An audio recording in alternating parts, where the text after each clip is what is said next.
Nigerians will decide who President Buhari's successor is, and the main opposition party, PDP, is making every effort to return to Aso Rock after it lost the seat 8 years ago. Joining me on the countdown today is the PDP Presidential Campaign Council spokesman, Daniel Bwala. Mr. Bwala, thank you for joining us on the countdown. Let's start with the challenge of Naira scarcity. What does your principal, Atiku Abubakar, stand on the matter as we speak?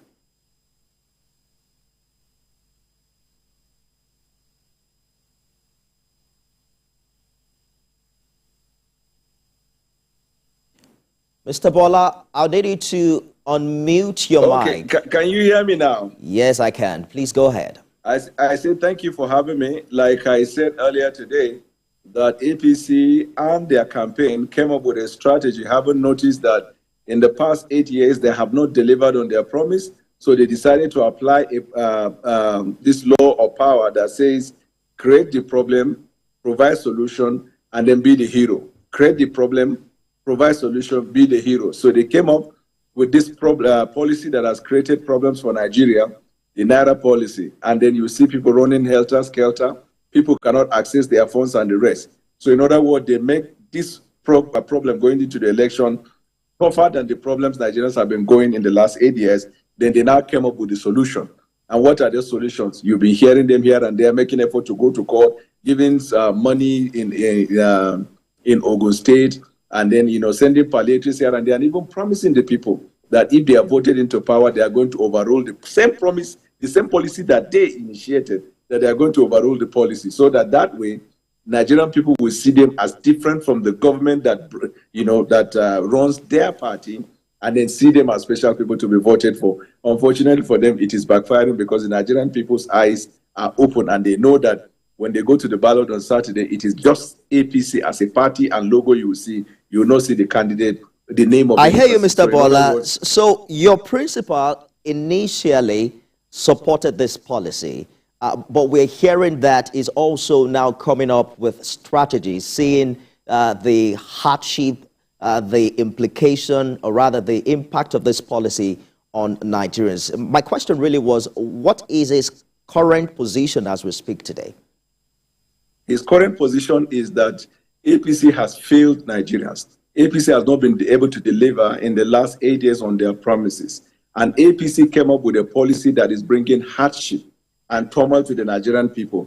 And as a result of which, he's calling upon the government to have humane feelings and make sure that their policies are such that Nigerian people will not be further plunged into disarray, because APC are coming up with this idea of creating the problem, provide the solution, and be a hero. So did the former vice president ask that commercial banks receive the old 1,500 Naira notes?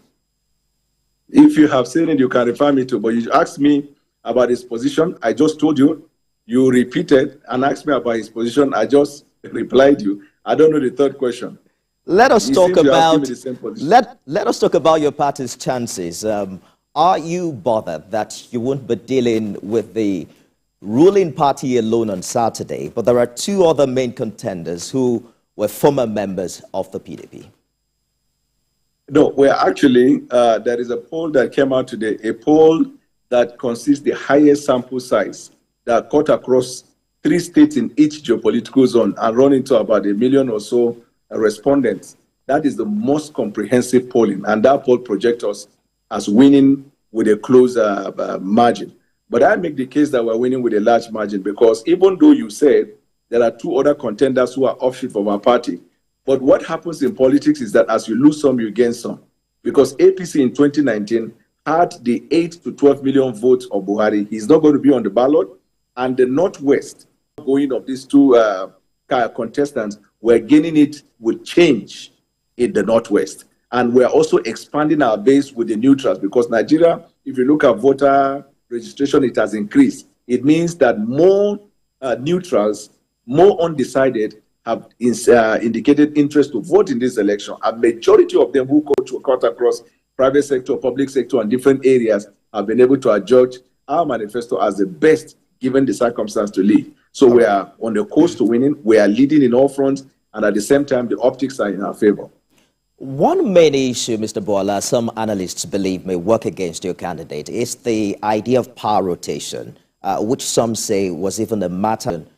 Those who advocated that and went ahead for about 7 to 8 months, and I've been talking about it, have not been able to expand beyond the nucleus of their campaign. In fact, they began to lose more relevance as the days goes on because people began to see them as individuals that are working for their ambition as against that concept of power rotation. And I'm happy to announce to you that our campaign is going with all of Nigerian people involved in the campaign council. And in all of our campaign throughout Nigeria, we didn't see this sentiment as projected by the media. We see the feedback as the expectation of the Nigerian people expecting PDP to win this election and begin the process of recovering Nigeria from the horrible and tumultuous 8 years that we have had from APC. And I want you to know that nobody in every part of Nigeria is interested in bringing back APC because nobody wants another 4 years of the last 8 years. So your principal's comment that he was in talk with Senator Rabiu Kwankwaso of the NNPP and the Peter Obi of Labour Party had been denied by the two hopefuls. How's your party reacting to that? With or without any of them, we are winning the election, but we welcome anybody. We even welcome Asiwaju Bola Ahmed Tinubu if he wants to come to our party, because what we are trying to build is a government of national unity where everybody in Nigeria will be a part. We are not about fighting this party or fighting this candidate, acrimony and animosity. No, we are about the project of recovering Nigeria because Nigeria obviously is out of the hands of the control of APC, which so far has compounded Nigerian problem rather than providing the solution. In addition to the two other candidates who earlier left your party, there are now 5 PDP governors who make up the G5. And we heard from the Rivers State governor recently who mentioned that the door has now been shut at any effort at reconciliation. Have we heard the last as to how the PDP is reacting to the position of these 5 governors?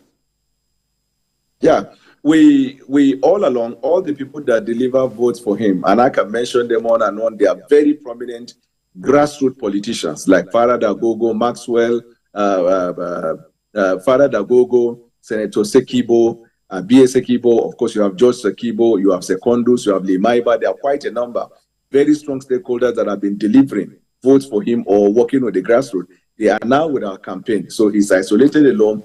He's not being part of us will not affect our voting. Yesterday we had a stakeholder engagement between our candidate Atiku Abubakar with the people. And Abubakar was able to give them a well-defined and outlined project and plan he has for the people of Rivers State. And they are in the vehicle.